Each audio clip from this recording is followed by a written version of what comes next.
When my mother died, I thought grief was the hardest part. I was wrong. Because in our attic, I found her diary, and inside were secrets that destroyed everything I thought I knew about my family. The day we cleared out the house felt heavier than any funeral. My mother had been gone for 3 months, yet her presence lingered in every corner, in the smell of lavender that clung to her scarves, in the faint hum of her favorite radio songs echoing in my memory. My siblings wanted the process over quickly. Let's box things up, donate most of it, and move on. But I wasn't ready to move on. I needed to touch her things, hold them, and feel like she was still with me, even if just for a little while. The attic was the last place anyone wanted to go. It was cramped, hot, and cluttered with decades of forgotten boxes. My father, who had died years before, used to joke that the attic was where memories went to suffocate. But that day, something in me insisted I check it. The air was thick with dust as I pushed open the creaky ladder and climbed up. Cobwebs clung to the rafters and old trunks sat in uneven piles. I pulled my phone from my pocket, its flashlight cutting through the dimness. That's when I saw it, a small wooden box wedged between 2 larger crates. It was plain, almost deliberately hidden. My heart gave a strange thud as I tugged it out. The box wasn't locked, but the lid groaned when I lifted it. Inside, wrapped in yellowed fabric, was a leather-bound diary. Its edges were cracked with age, its pages bulging slightly, as if it had absorbed years of secrets. My hands trembled as I held it. I'd never known my mother to keep a diary. She was private, yes, but always seemed transparent with us, or so I thought. I brushed away the dust, and on the first page, in her neat handwriting, were the words, "For the day when truth must speak louder than silence." I froze. My pulse quickened as 1,000 questions collided in my mind. What truth? Why did she hide this? And why did she think silence wasn't enough? A voice echoed from below. "Are you done up there yet?" It was my brother Mark, his tone impatient. He never had the patience for sentimentality. I quickly slid the diary under my sweater before climbing down. Something inside told me this wasn't meant to be shared. Not yet. That night, alone in my room, I sat at my desk with the diary in front of me. My fingers hovered over the cover like I was about to open Pandora's box. What if it was nothing? Just daily thoughts, old worries, trivial memories? But then again, what if it wasn't? Taking a deep breath, I flipped the cover open. The first entry was dated nearly 25 years ago, before I was even born. And with the very first line, I knew my life, and everything I thought I knew about my family was about to change forever. If you found a hidden diary from your parent, would you read it or leave the past untouched? The ink on the first entry had faded to a soft brown, but my mother's handwriting was unmistakable, elegant, steady, with a touch of flair in her loops. I read slowly, letting each word sink in, as though she were whispering them directly into my ear. October 3rd. I'm writing because I can't tell anyone. The house feels like it's closing in on me. Your father keeps secrets, and I fear one day they will swallow us all. My chest tightened. She was talking about my father, the man I remembered as calm, warm, and endlessly patient, the man who tucked me in at night and built me wooden toys with his hands. Secrets? My father? I turned the page, my heart racing. He doesn't know I've seen the papers. Legal documents hidden in his desk. He and my sister's husband are planning something with the company, something they've kept from me and from everyone. If I tell anyone, it could destroy the family, but if I stay silent, it could destroy me. I had to stop reading, pressing my hand against my mouth. My aunt's husband? That was Uncle Richard. He'd always been involved with my dad's small business, but I never thought twice about it. What could they have been planning that was so terrible? I flipped forward, scanning entries, each one darker than the last. Richard grows bolder. He comes to the house when your father is away. He says things no brother-in-law should say. I cannot tell my sister. It would ruin her. But I feel trapped between loyalty and shame. The words blurred as my stomach turned. My uncle, charming, respected Uncle Richard, had crossed lines I couldn't even process. Had my mother carried this alone all these years? I shut the diary for a moment, staring at the cover as though it might bite me. My hands were clammy, my heartbeat erratic. Should I keep reading? Or was this knowledge too heavy? Something better left buried with her? But my curiosity, no, my need to know, pushed me on. The next entries revealed arguments between my parents. My mother wrote about shouting matches late at night, words muttered through clenched teeth when they thought the children were asleep, words about betrayal, about broken trust, about money disappearing. I couldn't reconcile this with the parents I remembered. My childhood memories painted them as solid, unshakable. Had I been living in a carefully constructed illusion? Then came the line that rooted me to my chair. If anything happens to me, if my words are silenced, I want whoever finds this diary to know the truth is hidden in the attic. Not just here, but in the envelope beneath the loose floorboard by the far window. I shot up from my chair so fast my knees hit the desk. The attic. Again. I hadn't noticed any loose boards earlier, but then I hadn't been looking for them. I glanced at the diary again, my throat dry. My mother hadn't just been writing her pain. She had been leaving a trail meant for me. If you found a clue hidden in your parents' diary leading to more secrets, would you follow it immediately or stop reading? The attic air felt heavier now, as if the diary itself had stirred something awake in the shadows. I grabbed a flashlight and returned to the far window my mother had mentioned. Dust motes swirled in the beam as I crouched low, my palms already sweaty. The floorboards looked the same as before, worn, cracked, unremarkable. But I remembered her words. Beneath the loose floorboard by the far window, I tapped each plank with the handle of the flashlight. The first view gave back a solid thud, but then clink, a hollow sound. My pulse quickened. I wedged my fingers between the board and pried upward. It resisted, groaning like it hadn't been disturbed in decades until finally it gave way with a creak. Beneath it was a shallow space, barely big enough for a shoebox. Inside, wrapped in brittle brown paper, was a thick envelope tied with string. My hands shook as I lifted it out, brushing away years of dust. The paper had yellowed, but the seal remained intact. On the front, in my mother's handwriting, was a single word: truth. I swallowed hard. This wasn't just some old keepsake. She had left it here deliberately for whoever found the diary. For me. I untied the string and opened the flap. Inside were several folded documents, their edges crisp despite their age. I spread them across the floorboards, my flashlight trembling in my grip. The first was a set of legal papers, contracts between my father and Uncle Richard. My eyes skimmed the lines: ownership transfers, hidden accounts, percentages that didn't add up. Richard had been siphoning profits from my father's business for years, disguising it as joint ventures. But then it got worse. The second document was a letter, my father's handwriting this time. His words were cold, calculated. If she ever finds out, remind her that silence keeps this family together. No one will believe her if she speaks, especially not the children. My throat tightened. My father, the man I had idolized, he knew. He knew what Richard was doing, and instead of protecting my mother, he had chosen silence. The final paper was what shattered me completely: a police report draft, never submitted. My mother had written out a statement about Richard's advances, her fear, her desperation, but the paper stopped mid-sentence, as if she couldn't bring herself to finish. I sat back on my heels, the documents scattered before me, my chest heavy with betrayal. The truth wasn't just about my uncle's manipulation, it was about my father's complicity. All those years of family gatherings, of smiling photographs, of Christmas dinners, they had been painted over a canvas of lies. And my mother, she had carried it all, alone. Tears blurred my vision as I pressed the papers back into the envelope. My mother's voice seemed to echo in my ears. The truth is hidden in the attic. She hadn't just wanted me to know, she wanted me to act. As I sealed the envelope again, one thought burned brighter than the rest. This family wasn't what I thought it was, and now I held the proof. If you uncovered proof that your family betrayed someone you loved, would you confront them immediately or keep gathering evidence? The envelope felt heavier than paper should. I carried it downstairs like it was a live wire, half expecting it to burn me with every step. In the kitchen, I spread the documents across the table. The afternoon light slanted through the curtains, illuminating the damning words: forged contracts, secret accounts, my father's cold letter. My stomach churned as I stared at them. All those family dinners came rushing back. Uncle Richard laughing too loudly, my father clapping him on the back, my mother's forced smiles that never reached her eyes. I could hear her voice echoing in the diary. Not everything is what it seems. The betrayal wasn't just financial. It was personal. My mother hadn't simply been silenced. She'd been abandoned by the man who vowed to protect her. I thought about my childhood, the nights when I'd find her sitting quietly by the window, eyes red but words swallowed. The way she always brushed it off: "I'm fine, sweetheart." She hadn't been fine. She'd been breaking. And we never knew. Anger surged through me, at Richard for exploiting her, at my father for choosing silence over truth, at myself for being too blind to see what had been right in front of me. The sound of the front door startled me. My brother Daniel walked in, his arms full of groceries. He stopped short when he saw the spread of papers on the table. "What's all this?" he asked, frowning. I froze. I hadn't planned to tell anyone, not yet. But Daniel's eyes narrowed, curiosity sharp. "It's Mom's diary," I said cautiously, "and something else she left behind." He set the groceries down and came closer. I saw his expression shift as he picked up the contracts, then the letter. His jaw tightened.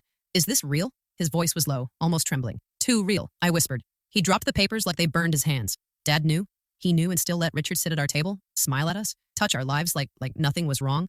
The rawness in his tone mirrored the storm inside me. "Yes," I said softly. "He knew. And he let Mom suffer in silence," Daniel paced, running a hand through his hair. "This changes everything. We can't let this stay buried. People need to know. Richard, Dad." He stopped, choking on the words. I clenched my fists. "Not yet. If we go storming in without a plan, they'll twist it. Just like they always do. We need proof they can't deny." Daniel stared at me, then nodded reluctantly. "So, what's the plan?" I looked down at the envelope. It wasn't just evidence, it was a weapon. "We keep digging," I said. "If Mom risked hiding this, there's more. And we're going to find it." As Daniel and I exchanged a silent agreement, I felt the weight shift. For the first time, my mother wasn't alone in her truth. We were carrying it now. And the echoes of betrayal were about to become the beginning of justice. Would you involve your sibling in uncovering a painful family secret, or keep it to yourself until you had the full truth? By the time Sunday rolled around, Daniel and I had barely slept. The diary, the forged contracts, my father's letter, they consumed every thought, every whispered conversation. We knew we couldn't sit on this forever. And so, Daniel suggested something bold. "We call a family meeting," he said. "Everyone in one room. No more secrets." The idea made my stomach twist. Facing Richard and Dad with their sins laid bare, it felt reckless, but it also felt necessary. That evening, we gathered in the old dining room. The long oak table still carried the shine from my mother's meticulous care. It should have felt like home, but instead it was an arena. Dad sat at the head of the table, stiff and silent. Richard lounged to his right, smug as ever, his wife clutching his arm like a trophy. My cousins filled the other chairs, their chatter faltering when Daniel and I entered with a folder clutched tight in my hands. I sat down slowly, laying the folder on the table, the weight of it pressed down like a stone. "We need to talk," I said, my voice steadier than I felt. Richard smirked. "What is this? Some kind of intervention? Did Daniel finally confess to another one of his screw-ups?" Daniel bristled, but I raised a hand to silence him. "No, this isn't about Daniel. It's about Mom." At that, Dad shifted in his chair. His knuckles whitened against the armrest. I opened the folder and slid the diary across the table. "She left this for us. She wanted the truth to be known." Richard chuckled, dismissive. "A diary? Please. Everyone writes nonsense when they're upset. You can't take that seriously. Then what about this? I snapped, pulling out the forged contracts and my father's letter. Is this nonsense too? Because it looks like proof. Proof that you stole from her. Proof that Dad let it happen. Gasps rippled through the room. My cousins leaned forward, eyes wide, as Richard's smirk faltered for the first time. Dad's face went pale. You don't understand. No, Dad. Daniel cut in, his voice trembling with controlled fury. We understand perfectly. You let him rob her. You let him rob us. Richard slammed his hand on the table. This is ridiculous. You think you can just throw around accusations and— Don't! My voice cracked like a whip. Don't you dare twist this. Mom suffered because of you. We watched her wither away while you smiled in our faces. The silence that followed was heavy, broken only by the sound of my cousins shifting uncomfortably. Finally, Dad spoke, his voice hollow. It was complicated. You don't know the whole story. Then tell us, I challenged. But he didn't. He just lowered his head, shame carving lines into his face. Richard, on the other hand, sneered. You think you've won something here? You've got scraps of paper. That doesn't mean a damn thing. Maybe not, I said coldly. But it's enough to start. And believe me, we're not stopping until everyone knows the truth. For the first time, I saw fear flicker in Richard's eyes. The battle lines were drawn. If you had explosive evidence of family betrayal, would you confront them all at once or handle it privately first? After the family meeting, nothing was the same. The moment I revealed Mom's diary and the forged contracts, whispers spread like wildfire. Cousins who once idolized Richard now looked at him with suspicion. Even the aunts and uncles who had always defended Dad avoided meeting his eyes. And Richard, he was crumbling. For years he had been untouchable, the golden child. But now, cracks showed in every word, every gesture. His arrogance no longer looked like confidence, it looked like desperation. 2 days later, I caught him in the office, rifling through filing cabinets. What are you doing? I demanded, stepping into the doorway. He spun around, eyes wide for a split second before he masked it with his usual sneer. Just cleaning up some paperwork. Not that it's any of your business. Funny, I said, folding my arms. Because it looks like you're trying to destroy evidence. His jaw tightened. You're paranoid. I took a step closer. And you're slipping. Everyone sees it. You used to be careful, Richard, calculated. Now you're just messy. The vein in his temple pulsed. He hated that I was right. That evening, Daniel told me he'd overheard Richard on the phone, hissing into the receiver, do not call me here again. If anyone finds out, we're both finished. We exchanged a look. Whoever was on the other end, they weren't family. The next morning, more rumors swirled. Richard's wife, usually polished and poised, stormed out of the house in tears, suitcase dragging behind her. I watched from my window as she shouted something at him in the driveway before speeding off. The mighty facade was collapsing. But with every crack in his armor, Richard grew more dangerous. At dinner that night, he cornered me in the kitchen. His eyes were wild, his smile forced. You think you're clever, he said softly, almost too softly. But you don't understand how far this goes. You don't know who you're dealing with. Then tell me, I shot back. Who else is involved? He leaned closer, his breath hot against my ear. Back off, or you'll regret it. The threat sent a chill racing down my spine, but I refused to flinch. No, Richard. The only one who's going to regret anything is you. For a moment, we just stood there, locked in a silent battle of wills. Then he laughed, sharp, hollow, and walked away. But his laugh didn't scare me. It told me something important. He was rattled. Later that night, I found another entry in Mom's diary I hadn't noticed before. It was written shakily near the end. If anyone finds this, know that Richard wasn't acting alone. He had help, someone close. My blood ran cold. If that was true, then exposing Richard wouldn't be enough. There was someone else in the shadows, and now I had to find out who. Do you think Richard is dangerous enough to follow through on his threats, or is he just bluffing out of fear? The line in Mom's diary replayed in my head for days. Richard wasn't acting alone. He had help, someone close. Those words gnawed at me, keeping me awake at night. Who could it be? Who would have risked everything to side with him? I began retracing conversations, subtle glances, old family dynamics. Some things I'd brushed off as quirks now seemed suspicious. Then came the break. Daniel called me one morning, urgency thick in his voice. You need to get to the office. Now. When I arrived, he was pale, holding a stack of printed emails. He handed them to me wordlessly. They were between Richard and Uncle Peter.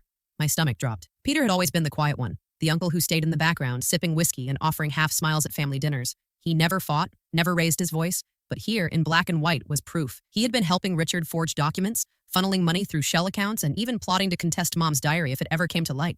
This can't be real, I whispered, though the evidence was undeniable. Daniel shook his head grimly. It is. They've been working together for years. Richard wasn't just greedy. He was backed by Peter's connections. That's why he was so confident. Anger burned in my chest. Peter, the one who used to give me advice as a child, the one I trusted to be neutral, had betrayed us. That evening, I confronted him. He was sitting on the porch reading the paper, looking every bit the picture of calm. When I dropped the emails in his lap, his face didn't even flicker. So, he said finally, folding the paper with deliberate care. You found out. Why? My voice cracked. Why would you do this? To Mom? To the family? He sighed, almost bored. Because your father never gave me the respect I deserved. I built half this business, yet I was always the shadow, always the forgotten one. Richard understood that. He offered me what your parents never did. Recognition. Power. My hands shook with fury. Power at the cost of destroying everything Mom stood for? At the cost of family? He leaned forward, his voice low. Family is just a word people hide behind. At the end of the day, it's about who wins and who loses. And you, my dear, were never supposed to win.